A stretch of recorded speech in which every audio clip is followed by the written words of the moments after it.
के बाद अगर आप बेल आइकन पे क्लिक करते हैं तभी आपको हर नई वीडियो का नोटिफिकेशन मिलेगा। और अगर सब्सक्राइब करते हैं तो बेल आइकन पे क्लिक करना ना भूलें। तो चलिए शुरू करते हैं आज का अपना ये वीडियो। पहला पॉइंट होगा हमारा मानव शरीर के तंत्र, फिर मस्तिष्क और फिर कंकाल के बारे में हम लोग आपसे बात करेंगे।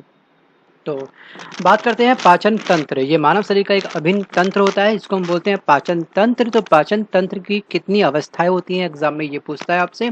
तो इसकी 5 अवस्थाएं होती हैं। कौन कौन सी? तो ये पहली है आपका अंतःग्रहण, फिर पाचन, अवशोषण, स्वांगीकरण या फिर मल परित्याग। ठीक है, तो अवस्थाएं केवल याद करिए। पाचन तंत्र की 5 होती है। कौन कौन सी होती है ये आपको आवश्यकता नहीं है याद करने की फिलहाल, लेकिन स्टेट पीसीएस के हिसाब से अगर आप किसी स्टेट की तैयारी कर रहे हैं, पीसीएस ग्रेड अच्छा पे स्केल की तैयारी कर रहे हैं किसी एग्जाम की, तो आपको ये 5 चीज़ें याद करनी पड़ेगी। फिर हम बात करते हैं स्टोमच, मतलब कि आपका अमाशय। अमाशय में पाचन होता है। तो अमाशय में भोजन लगभग 4 घंटे तक रहता है। और भोजन के अमाशय में पहुंचने पर देखिए टाइम जो है, टाइम 4 घंटे होता है, ये आपको याद करना है।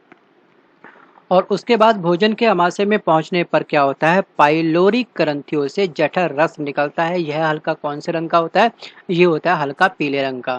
तो जैसे जैसे हाईलाइट कर रखा है येलो पॉइंट से, येलो आप हाईलाइट करिए। और पेन आपके पास में होगा तो पेन से इस पॉइंट को आप बॉर्डर बना करके या सिंपल अंडरलाइन भी कर सकते हैं, कोई दिक्कत नहीं है। तो किस रंग का होता है? ये होता है पीले रंग का, एक अम्लीय द्रव्य होता है। उसके बाद में अमाशय से निकलने वाले जठर रस में एंजाइम होते हैं कौन कौन से? ठीक है, इसमें एक रस निकलता है।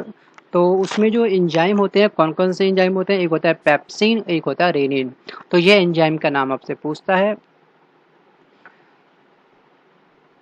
छोटी आंत, यहाँ भोजन के पाचन की क्रिया पूरी होती है। और पचे हुए भोजन का अवशोषण कहाँ पे होता है? ये होता है छोटी आंत में। तो एग्जाम में क्वेश्चन देखिए क्या बनता है। एग्जाम में क्वेश्चन यहाँ बनता है कि भोजन की पाचन की क्रिया कहाँ पे पूर्ण होती है। तो आपको 4 ऑप्शन देगा, तो कौन से पार्ट में यक कराती ये सब चीज़ें देगा। तो आपको याद रखना है किसमें? छोटी आंत में, स्मॉल इंटेस्टाइन में क्या होता है, भोजन की जो प्रक्रिया होती है वो पूरी होती है। उसके बाद में बात करते हैं यकृत। लीवर क्या होता है? यह सबसे बड़ी ग्रंथि होती है। शरीर की सबसे बड़ी ग्रंथि कौन सी होती है? यकृत, मतलब लीवर होती है। वेट होता है 1.5 से लेकर के 2 kg। और यकृत में क्या होती है? प्रोटीन की अधिकतम मात्रा को हम कार्बोहाइड्रेट में परिवर्तित कर देता है। यकृत क्या करता है? प्रोटीन को कार्बोहाइड्रेट में कन्वर्ट कर देता है। ठीक है, देखिए मृत आरबीसी को नष्ट कहाँ पे होता है? ये होता है यकृत में। आरबीसी अभी कुछ टाइम पहले पिछले पार्ट में हमने देखा था। आरबीसी डब्ल्यूबीसी क्या होती है, फुल फॉर्म क्या होती है, आरबीसी का जीवन काल क्या होता है, कहाँ पे इसका निर्माण होता है। अगर आपने वो वीडियो नहीं देखा है तो वो वीडियो आप प्लेलिस्ट में जाइए, लूसेंट जी के वीडियो की प्लेलिस्ट में, वहाँ पे आपको ये सभी के सभी टॉपिक क्लियर हो जाएंगे। उसके बाद हम बात करते हैं कि शरीर के ताप को बना रखने में मदद करता है कौन? तो ये सब चीज़ें हैं। कौन टेम्परेचर जो मेंटेन करता है वो करता है लीवर। भोजन में जहर देकर मारे गए व्यक्ति के मृत्यु के कारण की जांच जो होती है वो यकृत से पता लगता है। ठीक है, अगर मानो कि किसी के भोजन में किसी ने जहर मिला दिया, उसको वो जहर वाला खाना खिला दिया, उसकी डेथ हो गई, तो क्या होगा? वो यकृत वाले पार्ट को, जो टीम आती है सीबीआई, जो जो भी टीम आएगी, ठीक है, उसकी बॉडी जब लैब में जाएगी पोस्टमार्टम के लिए, तो उसके यकृत के भाग को काफ़ी सारा उसकी छानबीन होगी, केवल यकृत के भाग पे वो फोकस करेंगे। वहाँ से पता चलेगा कि कौन सा पॉइजन मिलाया गया है, पॉइजन का लेवल क्या था, कितना डेंजर था। तो ये सब काम कहाँ पे होता है? यकृत में होता है। उसके बाद हम बात करते हैं कि नाशपाती के आकार का कौन सा भाग होता है हमारे शरीर का? तो वो होता है पित्ताशय। तो पित्ताशय का जो आकार होता है वो नाशपाती जो फल है उसके समान होता है, जिसमें यकृत से निकलने वाले पित्त जमा रहता है। ठीक है, इसको बोलते हैं गाल ब्लैडर। और इसका जो पीएच वैल्यू होती है, पीएच वैल्यू 7.7 होती है, केवल इतना हाईलाइट करना है। और जल की मात्रा कितनी होती है इसमें? इसमें होती है 85%। अब देखिए आपको पता होगा गाल ब्लैडर पथरी, पेट में पथरी होती है, कभी कभी गाल ब्लैडर पूरा निकालना पड़ता है। कुछ लोगों का गाल ब्लैडर नहीं होता है, बॉडी के पार्ट में गाल ब्लैडर होता ही नहीं है। तो इसमें क्या होता है कि गाल ब्लैडर कभी कभी जब हैवी पथरी हो जाती है तो ऑपरेट करने के बाद भी जो दोबारा पथरी बन जाती है गाल ब्लैडर के अंदर, क्योंकि गाल ब्लैडर थोड़ा सा काफ़ी कॉम्प्लिकेटेड पार्ट होता है, उसमें से पथरी निकालना इतना ईजी नहीं होता है। अगर लेजर के थ्रू अगर आप ऑपरेशन कराते हैं तो थोड़े बहुत पथरी के कुछ ना कुछ पॉइंट उसमें रह ही जाते हैं। तो सबसे बेस्ट ऑप्शन होता है कि चीरा लगवा करके पूरे पार्ट को बाहर निकाल देना। तो इससे इतना फ़र्क नहीं पड़ता, बॉडी की एक्टिविटी नॉर्मल चलती रहती है, उसमें कोई दिक्कत नहीं आती है। तो आगे बात करते हैं हम लोग फिलहाल कि विटामिन के क्या होता है। विटामिन के जो होता है खून का थक्का जमने के लिए सहायक होता है, पिछले वीडियो में ये बताया था आप लोगों को हमने। और विटामिन के एक्सीडेंटल केस, क्लॉटिंग क्या होती है, ब्लड की क्लॉटिंग, तो वो सब वाली बात बोल रहा हूँ मैं, ठीक है। इसमें क्या होता है कि विटामिनों के अवशोषण में सहायक होता है। यह विटामिन के और वसाओं में घुले हुए अन्य विटामिनों का अवशोषण करता है। कौन करता है? ये करता है आपका गॉल ब्लैडर, ठीक है। गॉल ब्लैडर अगर नहीं होगा तो विटामिन के और वसाओं में घुले हुए अन्य विटामिन का अवशोषण नहीं हो पाएगा। तो इसके लिए कौन रिस्पॉन्सिबल है विटामिन के और वसाओं के लिए? तो ये है आपका क्या? गॉल ब्लैडर, पित्ताशय। अब हम बात करते हैं अग्नाशय के बारे में। यह दूसरी सबसे बड़ी ग्रंथि है। पहली कौन सी है? अभी बताया था मैंने आपको। और सेकंड कौन सी है? सेकंड है आपकी अग्नाशय। पीएच मान है 7.5 से लेकर के 8.3 होता है। फिर हम बात करते हैं इंसुलिन। इंसुलिन शुगर का मरीज, आपको पता होगा इंसुलिन चढ़ाया गया उस मरीज को, मधुमेह रोग, डायबिटीज। फिलहाल हम बात करते हैं इसकी खोज। इसकी खोज सी बैटिंग वे बेस्ट ने करी थी सन 1921 में। और इंसुलिन के अल्प स्रवण से मधुमेह नामक रोग हो जाता है। और रुधिर में ग्लूकोज की मात्रा बढ़ना कहलाता है क्या? मधुमेह कहलाता है। उसके बाद हम बात करते हैं हार्ट के बारे में, हृदय के बारे में। हृदय के कितने चैम्बर होते हैं? इसके 4 चैम्बर होते हैं, 4 कोष्ठ होते हैं। कभी कभी वो चैम्बर यूज करता है, कभी कभी कोष्ठ बोलता है। तो मैक्सिमम बुक में आपको चैम्बर मिलेगा लिखा हुआ, लेकिन कोष्ठ भी आप याद रखिएगा। मनुष्य के हृदय में कितने चैम्बर होते हैं? 1 2 3 4 ऑप्शन में होगा 1 2 3 4। तो आपको राइट आंसर चूज करना है 4। शरीर से हृदय के, अब मैं नेक्स्ट पॉइंट की बात कर रहा हूँ जो मैंने ये येलो कर रखा है हाईलाइट। शरीर के हृदय की ओर रक्त ले जाने वाली रक्त वाहिनी को बोलते हैं सीरा, मतलब वेन। उसके बाद में हम बात करते हैं धमनी क्या होती है। हृदय से शरीर की ओर रक्त ले जाने वाली रक्त वाहिनी को बोलते हैं धमनी। धमनी में क्या होता है? ब्लड बहता है, ठीक है। रक्त वाहिनी बोलते हैं उसको हम लोग। हृदय की मांसपेशियों को रक्त पहुंचाने वाली वाहिनी को हम क्या बोलते हैं? कोरोनरी आर्टरी, मतलब कि कोरोनरी धमनी। उसके बाद हम बात करते हैं कि मनुष्य का जो हृदय होता है 1 मिनट में कितनी बार धड़कता है, ठीक है। भ्रूण अवस्था में जब कोई बच्चा पेट के अंदर होता है तो उस समय इसकी जो हार्ट बीट होती है वो होती है 150। तो आपको एक भ्रूण की अवस्था में उसकी हार्ट बीट कितनी होती है? 150 बार। जबकि एक वयस्क मनुष्य की जो हार्ट बीट होती है वो होती है 72। 72 वाला जो केस है आपका, ये आपका ग्रेड डी के एग्जाम में ज़्यादा पूछा जाता है। जैसे रेलवे का एग्जाम हो गया, आपका एमटीएस का एग्जाम हो गया, किसी पोस्टमैन का एग्जाम हो गया, किसी स्टेट का एग्जाम हो गया, पियोन वगैरह का। तो वहाँ पे तो 72 आपसे पूछ लेगा। लेकिन स्टैंडर्ड लेवल का जो एग्जाम होते हैं जैसे सीजीएल वगैरह 2800 का स्केल, 4200 का पे स्केल, 4600 का पे, मतलब इस टाइप के जो पे स्केल होते हैं ना, वहाँ पे तो आपको सिंपल पूछेगा भ्रूण अवस्था में। तो 150 भी आपको याद रखना है, 72 भी आपको याद रखना है। आगे बढ़ें, चलिए जी आगे बढ़ते हैं। अब देखिए क्या होता है रक्तदाब। सामान्य मनुष्य का रक्तदाब कितना होता है? Most most most most important question. आप इसको पेन डाउन मत करना, इसको केवल हाईलाइट करके इस वीडियो को कम से कम 2 मिनट के लिए पॉज कर लीजिए।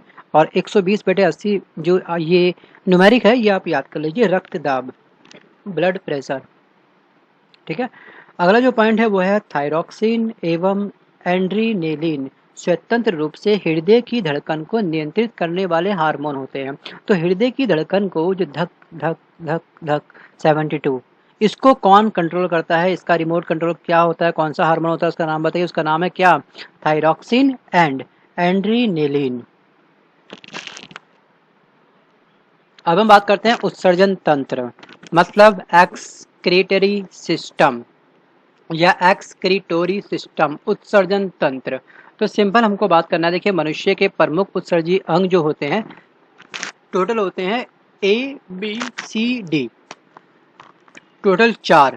कौन से? किडनी, स्किन, लीवर और लंग्स, वृक्क, त्वचा, यकृत और फेफड़े। अब हम बात करते हैं वृक्क के बारे में, ठीक है। तो ये वृक्क जो होता है ये किडनी होती है। किडनी का वजन कितना होता है? 150 ग्राम, ठीक है। तो इसका वेट केवल याद करिएगा। और उसके बाद में और जो अगला जो पॉइंट है इसमें याद करने लायक आपके एग्जाम के पॉइंट ऑफ व्यू से वो ये है कि वृक्कों का प्रमुख कार्य होता है रक्त के प्लाज्मा को छानकर उसको फिल्टर करता है रक्त को, ठीक है। अर्थात इसमें से अनावश्यक जो मतलब करके अनयूजफुल, बेनिफिशियल्स, जो अनावश्यक और अनुपयोगी जो पदार्थ होते हैं उनको जल की मात्रा के साथ में मूत्र के साथ शरीर से बाहर निकाल देता है, ठीक है। ये काम होता है वृक्क का, किडनी का। उसके बाद में 180 लीटर रक्त फ़िल्टर होता है, इसमें एक दिन में कितना रक्त फ़िल्टर करता है? ये करता है 180 लीटर। सोचिए कितना लीटर हो गया।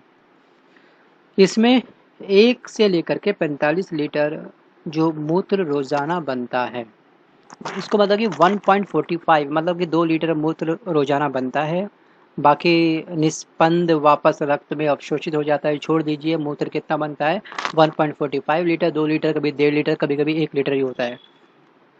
तो ये लीटर वगैरह नहीं पूछेगा, नॉर्मली आपको बताने के लिए ये चीज़ मैंने हाइलाइट करी थी। देखिए मूत्र का जो रंग होता है हल्का पीला क्यों होता है?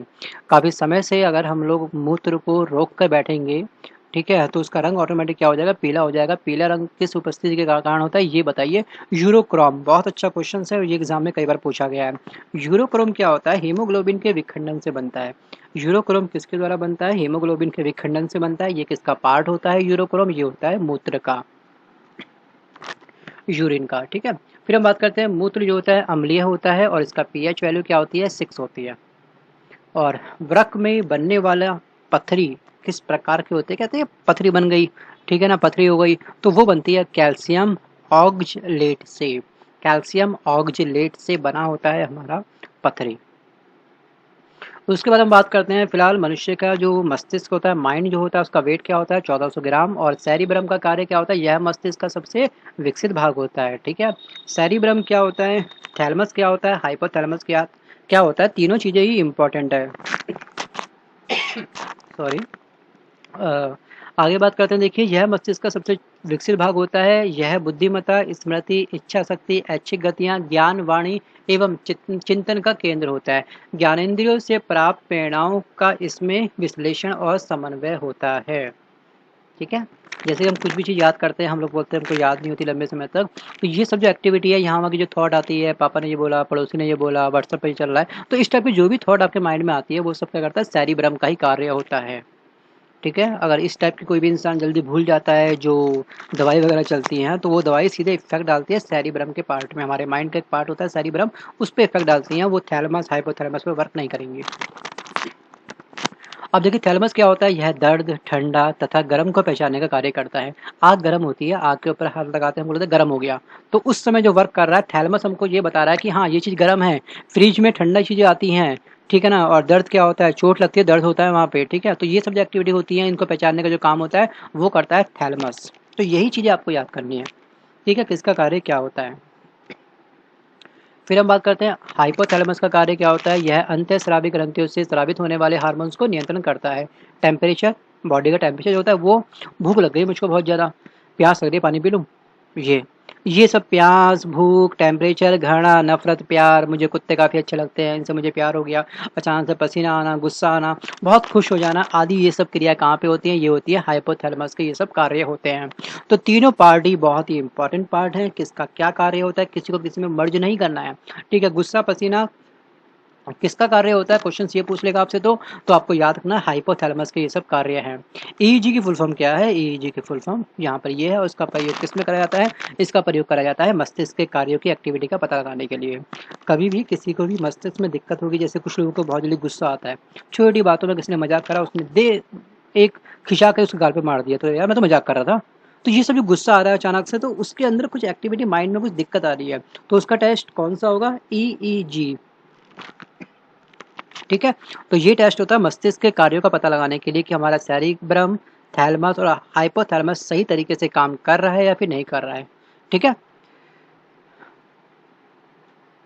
उसके बाद बात करते हैं खोपड़ी कंकाल तंत्र के बारे में, मैं आपसे डिस्कस करूंगा। कंकाल तंत्र क्या होता है? देखिए कंकाल तंत्र, मनुष्य का कंकाल तंत्र दो भागों में डिवाइड होता है, एक होता है अक्षय, एक होता है उपांगीय, ठीक है। तो अक्षय अक्षय छोड़िए, अक्षय में ये सब आती है खोपड़ी वगैरह सी चीज़ें, तो आपको केवल याद करना है इसमें कि अस्थियां कितनी होती हैं। मनुष्य के सिर मतलब हेड के अंत्य कंकाल के भाग को खोपड़ी कहते हैं, और उसमें अस्थियां कितनी होती हैं? 29 अस्थियां होती हैं, किसमें? खोपड़ी में, ठीक है। और सॉरी, और जो गर्दन होती है, गर्दन में कितनी कोशिका वगैरह होती है ये देख लेते हैं एक बार, क्योंकि गर्दन की कोशिका काफ़ी इंपॉर्टेंट कोशिका है, एग्जाम में गर्दन की कोशिका पूछ लेता है। तो ये 7 कोशिका होती है टोटल, तो वैसे 33 होती हैं, आपको टोटल याद करनी है और गर्दन की याद पक्का करनी है, ठीक है। मनुष्य के शरीर में कुल कितनी हड्डियां होती हैं? हड्डियों की संख्या कितनी होती है? 206 होती है। बाल अवस्था में कुल हड्डियों की संख्या कितनी होती है? 208। और सिर की कुल हड्डियों की संख्या कितनी होती है? ये होती है 29। ठीक है, अभी देखा था ना, अस्थियां, स्कल, हड्डी, खोपड़ी, वो सब, ठीक है, सेम है। रीढ़ की कुल हड्डियों की संख्या प्रारंभ में होती है 33, और कुल हड्डियों की संख्या जब विकसित होने लगता है तब हो जाती है 26, और पसलियों की कुल हड्डियों की संख्या कितनी होती है? 24। तो आपको पसलियों की याद करनी है, जो चीज़ मैंने हाईलाइट नहीं करी है रीढ़ की कुल हड्डियां विकसित होने के बाद में, ये नहीं पूछेगा आपसे। लेकिन ये पूछ सकता है कि शरीर की सबसे बड़ी हड्डी कौन सी होती है? फीमर होती है। फीमर कहाँ पे होती है? जांग, जांग की हड्डी होती है। और सबसे छोटी जो हड्डी होती है वो कौन सी होती है? वो होती है स्टेपस, ठीक है ना। तो ये स्टेपस मतलब कान की हड्डी होती है, काफ़ी छोटी होती है, कान छोटा, उसके अंदर छोटी सी हड्डी होती है, उसको बोलते हैं स्टेपीज या स्टेपस। फीमर जांग की होती है, पसलियों की कुल संख्या होती है 24, ठीक है। रीढ़ की हड्डियों की स्टार्टिंग में प्रारंभ अवस्था में होती है 33, बाद में ये कम हो जाती है। और 206, 208, 29, ये सब आप देख लीजिएगा ध्यान से। तो दोस्तों, वेलकम बैक फ्रेंड। आज हम डिस्कस करेंगे बायोलॉजी के बारे में। ये बुक है लुसेंट सामान्य अध्ययन की। ये बुक आपके सभी कॉम्पिटिटिव एग्ज़ाम के लिए बेहद इम्पोर्टेंट है, और अगर आपके पास ये बुक है तो बहुत अच्छी बात है। इस वीडियो को देखते समय अपनी बुक को भी अपने साथ ज़रूर रखें, और एक एक पॉइंट को जो मैं आज आपको बताने जाऊंगा उस सभी पॉइंट को आप हाईलाइट करें और उसका सही समय पर रिवीजन करते रहें। अगर आपके पास ये बुक नहीं है तो प्लीज़ आप इस बुक को मार्केट में जाकर आज ही तुरंत परचेज़ कर लें, और इस चैनल में एक प्लेलिस्ट है, वहाँ पर आपके सामने आपको मिलेगा हिस्ट्री का कंप्लीट वीडियो इस बुक का। उस वीडियो को देखिए, उसके बाद में आपको मिलेगा ज्योग्राफी का कंप्लीट वीडियो। और अब हम बात कर रहे हैं फिलहाल बायोलॉजी के बारे में। तो इन सभी पॉइंट को आपने बड़े ध्यान से देखना है, ध्यान से नोट करना है, अपनी मतलब बुक को अंडरलाइन करना है। अगर मार्केट नियर में नहीं है तो आप इसको ऑनलाइन परचेज कर सकते हैं। बुक का लिंक मैं आपको दूंगा डिस्क्रिप्शन बॉक्स में। और जिस वक्त ये बुक आपकी कंप्लीट हो जाएगी इस चैनल के माध्यम से, आप देखना आपका जो एक कॉन्फिडेंस है, पढ़ाई से संबंधित आपका जो कॉन्फिडेंस है वो ऑटोमेटिक बढ़ जाएगा। एक्चुअली क्या होता है कि फॉर्म फिल करना ही सब कुछ नहीं होता है। एग्ज़ाम से पहले आपको एक कॉन्फिडेंस पैदा करना होता है अपने अंदर। वो कॉन्फिडेंस पैदा होता है, मैं बात कर रहा हूँ जेन्युइन कॉन्फिडेंस की, याद रखिएगा। एक होता है कॉन्फिडेंस थोथा चने बाजे घने वाला कॉन्फिडेंस, मतलब कि 3-4 मोटिवेशन बुक पढ़ ली, Shiv Khera, you can win, Sandeep Maheshwari के 3-4 वीडियो देख लिए, या फिर कोई अदर किसी का भी वीडियो देख लिया, हम काफ़ी मोटिवेट हो गए, पॉजिटिव वाइब्रेशन, पॉजिटिव सोचो, एग्जाम अच्छा जाएगा। लेकिन नहीं, उससे पहले आपको सिलेबस पूरा करना पड़ेगा, सिलेबस को ढंग से रिवाइज करना पड़ेगा। एक एक चीज़ को आपको टिप्स पर याद होना चाहिए, एक एक टिप्स, मतलब एक एक पॉइंट को आपको तुरंत हिट होना चाहिए एग्जाम में, जैसे ही वो पूछेगा, तो इस तरह से वो कॉन्फिडेंस बिल्डअप होगा। आई थिंक मैं क्या कहना चाहता हूँ आप सभी मेरी बातों को समझ गए होंगे। तो वीडियो शुरू करने से पहले एक छोटी सी फॉर्मेलिटी और मैं आपके साथ पूरी करना चाहूँगा कि अगर आपने चैनल को सब्सक्राइब नहीं करा है तो प्लीज़ सब्सक्राइब मत करना। सबसे पहले आप प्लेलिस्ट को चेक करना, उसके बाद में डिसाइड करना कि आपको सब्सक्राइब करना है या फिर नहीं करना है। सब्सक्राइब के बाद अगर आप बेल आइकन पर क्लिक करते हैं तभी आपको हर नई वीडियो का नोटिफिकेशन मिलेगा, और अगर सब्सक्राइब करते हैं तो बेल आइकन पर क्लिक करना ना भूलें। तो चलिए शुरू करते हैं आज का अपना ये वीडियो। पहला पॉइंट होगा हमारा मानव शरीर के तंत्र, फिर मस्तिष्क और फिर कंकाल के बारे में हम लोग आपसे बात करेंगे। तो बात करते हैं पाचन तंत्र। ये मानव शरीर का एक अभिन्न तंत्र होता है, इसको हम बोलते हैं पाचन तंत्र। तो पाचन तंत्र की कितनी अवस्थाएं होती हैं, एग्जाम में ये पूछता है आपसे। तो इसकी 5 अवस्थाएं होती हैं। कौन कौन सी? तो ये पहली है आपका अंतःग्रहण, फिर पाचन, अवशोषण, स्वांगीकरण या फिर मल परित्याग, ठीक है। तो अवस्थाएं केवल याद करिए, पाचन तंत्र की 5 होती है। कौन कौन सी होती है ये आपको आवश्यकता नहीं है याद करने की फिलहाल, लेकिन स्टेट पीसीएस के हिसाब से अगर आप किसी स्टेट की तैयारी कर रहे हैं, पीसीएस ग्रेड अच्छा पे स्किल की तैयारी कर रहे हैं किसी एग्जाम की, तो आपको ये 5 चीज़ें याद करनी पड़ेगी। फिर हम बात करते हैं स्टोमच, मतलब कि आपका अमाशय। अमाशय में पाचन होता है, तो अमाशय में भोजन लगभग 4 घंटे तक रहता है, और भोजन के अमाशय में पहुंचने पर देखिए टाइम जो है, टाइम 4 घंटे होता है, ये आपको याद करना है। और उसके बाद भोजन के अमाशय में पहुंचने पर क्या होता है, पाइलोरी ग्रंथियों से जठर रस निकलता है। यह हल्का कौन से रंग का होता है? ये होता है हल्का पीले रंग का। तो जैसे जैसे हाईलाइट कर रखा है येलो पॉइंट से, येलो आप हाईलाइट करिए, और पेन आपके पास में होगा तो पेन से इस पॉइंट को आप बॉर्डर बना करके या सिंपल अंडरलाइन भी कर सकते हैं, कोई दिक्कत नहीं है। तो किस रंग का होता है? ये होता है पीले रंग का, एक अम्लीय द्रव्य होता है। तो उसके बाद में अमाशय से निकलने वाले जठर रस में एंजाइम होते हैं कौन कौन से, ठीक है। इसमें एक रस निकलता है, तो उसमें जो एंजाइम होते हैं कौन कौन से एंजाइम होते हैं, एक होता है पेप्सिन, एक होता है रेनिन। तो ये एंजाइम का नाम आपसे पूछता है। छोटी आंत, यहाँ भोजन के पाचन की क्रिया पूरी होती है और पचे हुए भोजन का अवशोषण कहाँ पे होता है? ये होता है छोटी आंत में। तो एग्जाम में क्वेश्चन देखिए क्या बनता है, एग्जाम में क्वेश्चन यहाँ बनता है कि भोजन की पाचन की क्रिया कहाँ पे पूर्ण होती है, तो आपको 4 ऑप्शन देगा, तो कौन से पार्ट में, यकृत, ये सब चीज़ें देगा। तो आपको याद रखना है किसमें? छोटी आंत में, स्मॉल इंटेस्टाइन में क्या होता है? भोजन की जो प्रक्रिया होती है वो पूरी होती है। उसके बाद में बात करते हैं यकृत, लीवर क्या होता है? यह सबसे बड़ी ग्रंथि होती है। शरीर की सबसे बड़ी ग्रंथि कौन सी होती है? यकृत, मतलब लीवर होती है। वेट होता है 1.5 से लेकर के 2 kg। और यकृत में क्या होती है? प्रोटीन की अधिकतम मात्रा को हम कार्बोहाइड्रेट में परिवर्तित कर देता है। यकृत क्या करता है? प्रोटीन को कार्बोहाइड्रेट में कन्वर्ट कर देता है। ठीक है, देखिए मृत आरबीसी को नष्ट कहाँ पे होता है? ये होता है यकृत में। आरबीसी अभी कुछ टाइम पहले पिछले पार्ट में हमने देखा था। आरबीसी, डब्ल्यूबीसी क्या होती है, फुल फॉर्म क्या होती है, आरबीसी का जीवन काल क्या होता है, कहाँ पे इसका निर्माण होता है। अगर आपने वो वीडियो नहीं देखा है तो वो वीडियो आप प्लेलिस्ट में जाइए, लूसेंट जी के वीडियो की प्लेलिस्ट में, वहाँ पे आपको ये सभी के सभी टॉपिक क्लियर हो जाएंगे। उसके बाद हम बात करते हैं कि शरीर के ताप को बना रखने में मदद करता है कौन? तो ये सब चीज़ें हैं। कौन? टेम्परेचर जो मेंटेन करता है वो करता है लीवर। भोजन में जहर देकर मारे गए व्यक्ति की मृत्यु के कारण की जांच जो होती है वो यकृत से पता लगता है। ठीक है, अगर मानो कि किसी के भोजन में किसी ने जहर मिला दिया, उसको वो जहर वाला खाना खिला दिया, उसकी डेथ हो गई, तो क्या होगा? वो यकृत वाले पार्ट को, जो टीम आती है सीबीआई, जो जो भी टीम आएगी, ठीक है, उसकी बॉडी जब लैब में जाएगी पोस्टमार्टम के लिए, तो उसके यकृत के भाग को काफ़ी सारा उसकी छानबीन होगी, केवल यकृत के भाग पे वो फोकस करेंगे। वहाँ से पता चलेगा कि कौन सा पॉइजन मिलाया गया है, पॉइजन का लेवल क्या था, कितना डेंजर था। तो ये सब काम कहाँ पे होता है? यकृत में होता है। उसके बाद हम बात करते हैं कि नाशपाती के आकार का कौन सा भाग होता है हमारे शरीर का? तो वो होता है पित्ताशय। तो पित्ताशय का जो आकार होता है वो नाशपाती जो फल है उसके समान होता है, जिसमें यकृत से निकलने वाले पित्त जमा रहता है। ठीक है, इसको बोलते हैं गाल ब्लैडर। और इसका जो पीएच वैल्यू होती है, पीएच वैल्यू 7.7 होती है, केवल इतना हाईलाइट करना है। और जल की मात्रा कितनी होती है इसमें? इसमें होती है 85%। अब देखिए आपको पता होगा गाल ब्लैडर पथरी, पेट में पथरी होती है, कभी कभी गाल ब्लैडर पूरा निकालना पड़ता है। कुछ लोगों का गाल ब्लैडर नहीं होता है, बॉडी के पार्ट में गाल ब्लैडर होता ही नहीं है। तो इसमें क्या होता है कि गाल ब्लैडर कभी कभी जब हैवी पथरी हो जाती है तो ऑपरेट करने के बाद भी जो दोबारा पथरी बन जाती है गाल ब्लैडर के अंदर, क्योंकि गाल ब्लैडर थोड़ा सा काफ़ी कॉम्प्लिकेटेड पार्ट होता है, उसमें से पथरी निकालना इतना ईजी नहीं होता है। अगर लेज़र के थ्रू अगर आप ऑपरेशन कराते हैं तो थोड़े बहुत पथरी के कुछ ना कुछ पॉइंट उसमें रह ही जाते हैं। तो सबसे बेस्ट ऑप्शन होता है कि चीरा लगवा करके पूरे पार्ट को बाहर निकाल देना। तो इससे इतना फ़र्क नहीं पड़ता, बॉडी की एक्टिविटी नॉर्मल चलती रहती है, उसमें कोई दिक्कत नहीं आती है। तो आगे बात करते हैं हम लोग फिलहाल की विटामिन के। विटामिन के क्या होता है? विटामिन के जो होता है खून का थक्का जमने के लिए सहायक होता है, पिछले वीडियो में ये बताया था आप लोगों को हमने। और विटामिन के एक्सीडेंटल के क्लॉटिंग क्या होती है, ब्लड की क्लॉटिंग, तो वो सब वाली बात बोल रहा हूँ मैं। ठीक है, इसमें क्या होता है कि विटामिनों के अवशोषण में सहायक होता है। यह विटामिन के और वसाओं में घुले हुए अन्य विटामिनों का अवशोषण करता है। कौन करता है? ये करता है आपका गाल ब्लैडर। ठीक है, गाल ब्लैडर अगर नहीं होगा तो विटामिन के और वसाओं में घुले हुए अन्य विटामिन का अवशोषण नहीं हो पाएगा। तो इसके लिए कौन रिस्पॉन्सिबल है विटामिन के और वसाओं के लिए? तो ये है आपका क्या? गाल ब्लैडर, पित्ताशय। अब हम बात करते हैं अग्नाशय के बारे में। यह दूसरी सबसे बड़ी ग्रंथि है। पहली कौन सी है? अभी बताया था मैंने आपको। और सेकंड कौन सी है? सेकंड है आपकी अग्नाशय। पीएच मान है 7.5 से लेकर के 8.3 होता है। फिर हम बात करते हैं इंसुलिन। इंसुलिन शुगर का मरीज, आपको पता होगा इंसुलिन चढ़ाया गया उस मरीज को, मधुमेह रोग, डायबिटीज़।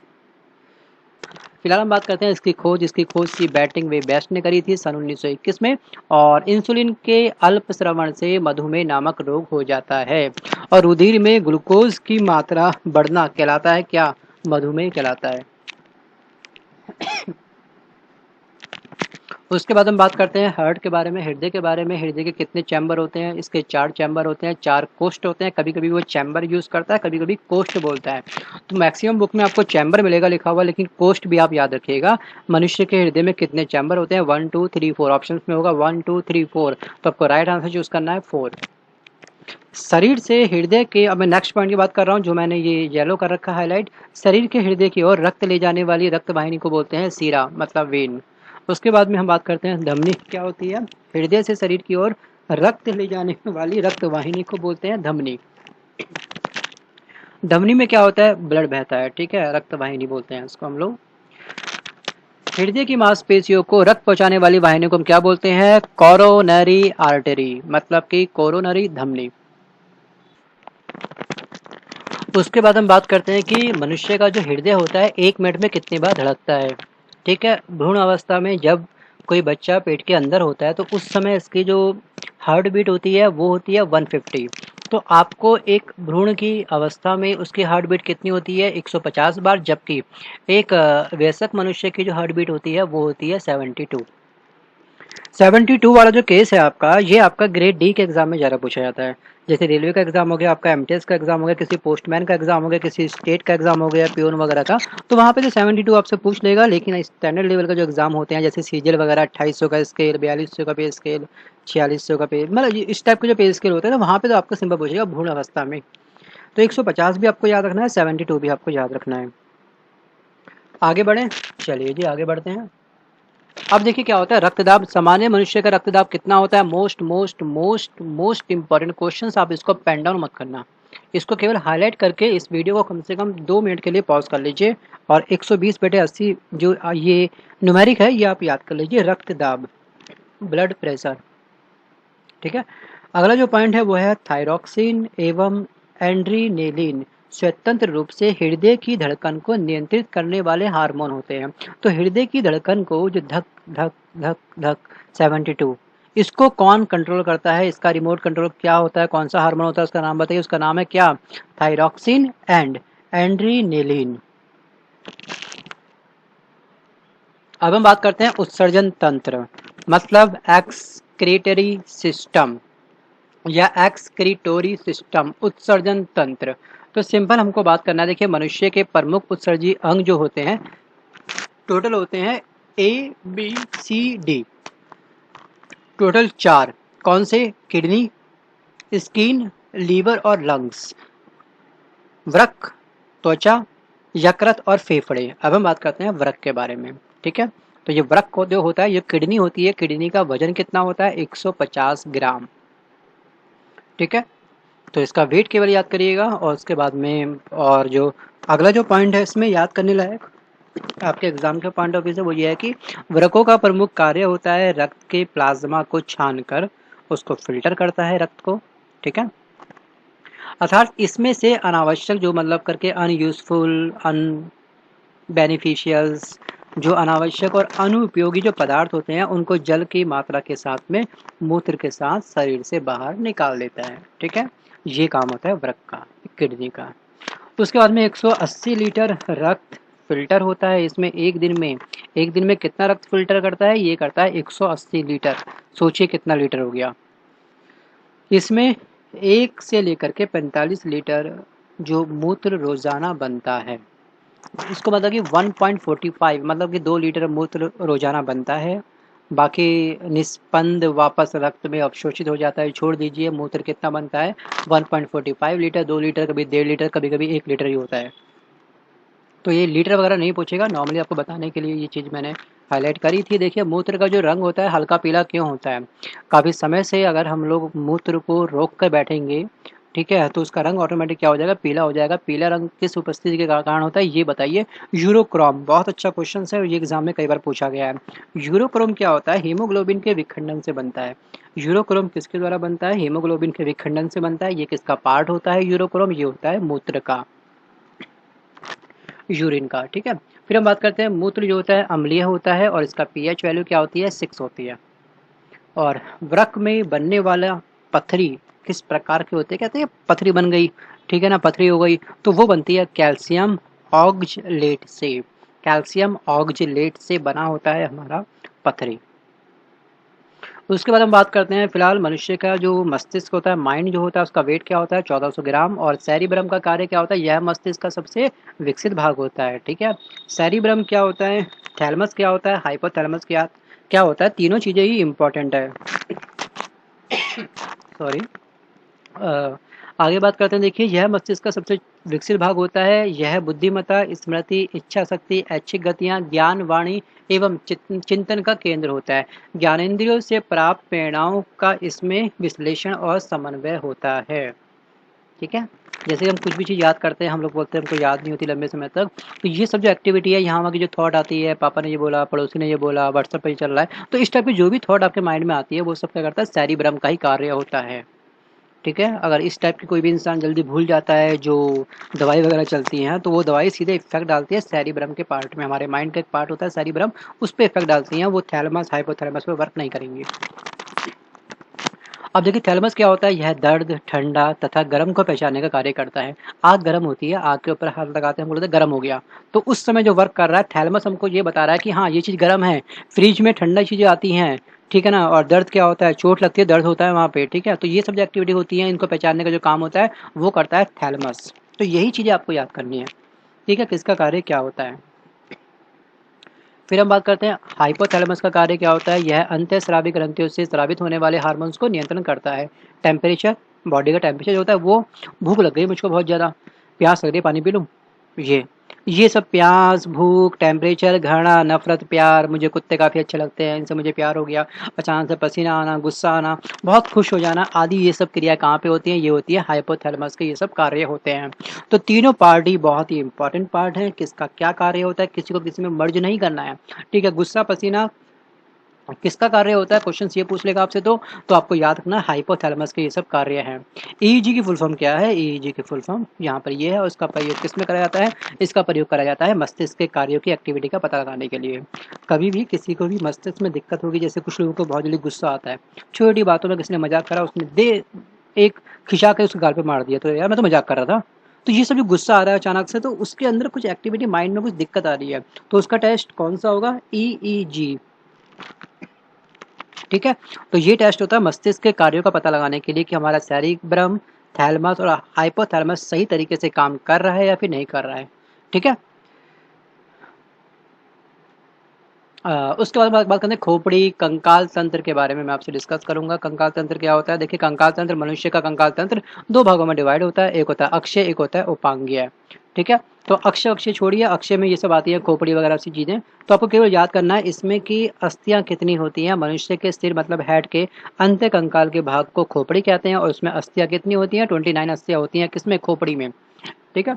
और सॉरी, और जो गर्दन होती है, गर्दन में कितनी कोशिका वगैरह होती है ये देख लेते हैं एक बार, क्योंकि गर्दन की कोशिका काफ़ी इंपॉर्टेंट कोशिका है, एग्जाम में गर्दन की कोशिका पूछ लेता है। तो ये 7 कोशिका होती है टोटल, तो वैसे 33 होती हैं, आपको टोटल याद करनी है और गर्दन की याद पक्का करनी है, ठीक है। मनुष्य के शरीर में कुल कितनी हड्डियां होती हैं, हड्डियों की संख्या कितनी होती है, 206 होती है। बाल अवस्था में कुल हड्डियों की संख्या कितनी होती है, 208। और सिर की कुल हड्डियों की संख्या कितनी होती है, ये होती है 29, ठीक है। अभी देखा था ना, अस्थियां, स्कल, हड्डी, खोपड़ी, वो सब, ठीक है, सेम है। रीढ़ की कुल हड्डियों की संख्या प्रारंभ में होती है 33, और कुल हड्डियों की संख्या जब विकसित होने लगता है तब हो जाती है 26। और पसलियों की कुल हड्डियों की संख्या कितनी होती है, 24। तो आपको पसलियों की याद करनी है, जो चीज़ मैंने हाईलाइट नहीं करी है रीढ़ की कुल हड्डियां विकसित होने के बाद में, ये नहीं पूछेगा आपसे। लेकिन ये पूछ सकता है कि शरीर की सबसे बड़ी हड्डी कौन सी होती है, फीमर होती है। फीमर कहाँ पे होती है, जांग, जांग की हड्डी होती है। और सबसे छोटी जो हड्डी होती है वो कौन सी होती है, वो होती है स्टेपस, ठीक है ना। तो ये स्टेपस मतलब कान की हड्डी होती है, काफ़ी छोटी होती है, कान छोटा उसके अंदर छोटी सी हड्डी होती है, उसको बोलते हैं स्टेपीज या स्टेपस। फीमर जांग की होती है, पसलियों की कुल संख्या होती है 24, ठीक है। रीढ़ की हड्डियों की स्टार्टिंग में प्रारंभ अवस्था में होती है 33, बाद में ये कम हो जाती है। और 206, 208, 29 ये सब आप देख लीजिएगा ध्यान से। तो दोस्तों आज के इस वीडियो में बस केवल इतना ही, और मैं आपसे कहना चाहूँगा कि इस वीडियो को अगर आपने पसंद करा हो तो लाइक करिए। आपके जो भी फ्रेंड कंपटीशन की तैयारी कर रहे हैं उन तक इस वीडियो को शेयर प्लीज़ ज़रूर करिए, ठीक है, मैक्सिमम शेयर करिए। और हो सके तो इस वीडियो को आप ऑफलाइन सेव मत करना। ऑफलाइन सेव करने से क्या होता है कि यूट्यूब पर व्यू कम बनते हैं इस वीडियो के, और वो उन लोगों तक नहीं पहुंच पाएगा ये वीडियो जिसकी उनको ज़रूरत है। कुछ बच्चे ऐसे होते हैं कि बुक परचेज़ नहीं कर सकते हैं, या मार्केट पास में नहीं है, फाइनेंशियल कंडीशन काफ़ी वीक है, तो व्यू नहीं होंगे, तो फिर सर्च इंजन में ये वीडियो ऊपर तक नहीं आएगा। कोई सिंपल जी के सर्च मारेगा तो उसको ये वीडियो नहीं मिलेगा। तो इसलिए बेस्ट यही है कि डायरेक्ट लाइव वीडियो देखिए, नोट्स बनाइए, किताब लेकर बैठिए, और मार्केट से परचेज़ कर लीजिए, जहाँ से करना है आपको वहाँ से कर लीजिए, ठीक है। तो अगर सब्सक्राइब नहीं करा सब्सक्राइब भी कर लीजिए, और बेल आइकन पे क्लिक करिए, पहले प्लेलिस्ट को चेक करिए, उसके बाद भी डिसाइड करिए करना क्या है, ठीक है। और कंट्रीब्यूट आप कर सकते हैं पेटीएम के माध्यम से, पेटीएम नंबर मैं आपको दूंगा डिस्क्रिप्शन बॉक्स में। अगर आप एलिजिबल हैं, अगर आप कंट्रीब्यूट करना चाहते हैं, आप कहीं वर्किंग हैं प्राइवेट या गवर्नमेंट सेक्टर में, तो आप पेटीएम भी हमको कर सकते हैं। क्योंकि किसी भी वीडियो को बनाने के लिए बुक का स्कैन करना पड़ता है, बुक के पेज फाड़ने पड़ते हैं, स्कैनिंग का चार्ज, बुक का चार्ज अलग से, फिर टाइम का चार्ज, तो हर चीज़ देखी जाती है। तो थोड़ा बहुत तो होता ही है एक्सपेंस, बाकी मैं डायरेक्ट आपसे कुछ नहीं बोलूँगा। आप लोग समझदार हैं, जैसे भी सही लगे आप वैसा करिए, लेकिन पढ़िए। टारगेट ये है कि पढ़िए। पेटीएम से भी ऊपर टारगेट ये है कि आप सिलेक्शन लाइए इस साल के अंत तक, और मुझे कमेंट बॉक्स में लिखकर भेजिए कि सर मेरा सिलेक्शन यहाँ पे हो चुका है। Got it? तो ठीक है, चलते हैं, लेता हूँ विदा आपसे और मिलता हूँ जल्द एक नए वीडियो के साथ में। Bye bye, take care and all the best.